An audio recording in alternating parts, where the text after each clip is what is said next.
الله رب العالمين وصلى اللهم وسلم على نبينا محمد anigoo kamid ah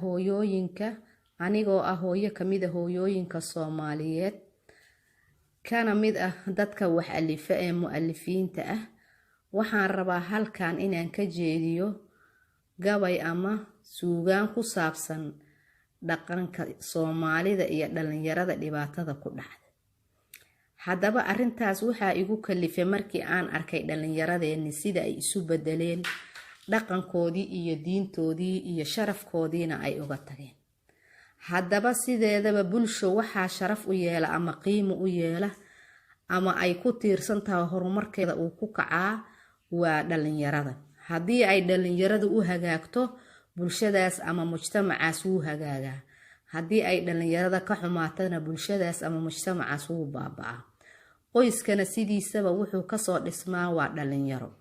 marka bal inaan isxasuusino dhibaatada dhalinyaradeenni ku dhacday iyo sidii looga gudbi lahaa.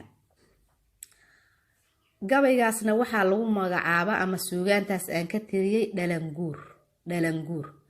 dhalanguur waa dhaqankiyo bedelmay una bedelmay dhaqamo iyo ma aragtaaye wax aanan garanaynin.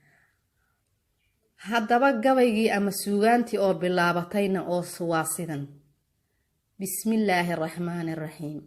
dhalinyarada maantooy dhaqankeenni hodankiyo diinteenni dhumisoo xishoodkii ka dhooftaye ka dhaqaaqday hidihiyo dhool soo jireenka ah. dhab haddaad u eegtana dariiqaad maraysana dhaygag baa ku dilayo waa dhabanna haystani. wiil dhalada xiirtoo ay foodu dheer tahay dhanna timuhu raan iyo ay dhooba leedahay. dharka uu qabaa iyo dhajis shaar ahoo dhinacyada u gaabani. surwaalkaa ka dhacayo shaarica dhexdiisuu dhawaaq foolxun iyo hees kolba dhan ula liicaa. dhabta tii ku qaadiyo hooyo dhabarka saartiyo dheefta aabba keeniyo dhididkiisi kuu cunay xaqoodii ma dhuganoo dheef iyo wanaag iyo waxtarkaa ma dhowraan. dhan kalaa kasii daran dhaqanguurka maantiyo dhibaatada daroogada dhalinteenna haysaa. dhabbahaad maraysana waxa dhooban qaadee laamiyada dhankoodiyo shaarica dhex yaallaa dhalaalkii magaaliyo bilicdeenni dhaawacay. dhibtan yaa u sababoo dhaqankeenni laga tegay. dhul shisheeye aadkiyo tahriibkiyo dhibaatada dhaxalxumadu waa maxay? dhul shisheeye aadkiyo tahriibkiyo dhibaatada dhaxalxumadu waa maxay? dhalanguur hadduu yimid cidna dhaafi maayee soomaalay dhaqaaqo ka dhiidhiya xumaatada. dhalintaa badbaadsho dhinaceeda joogsada dhabbihii lasoo maray taariikhda dhoolka ah.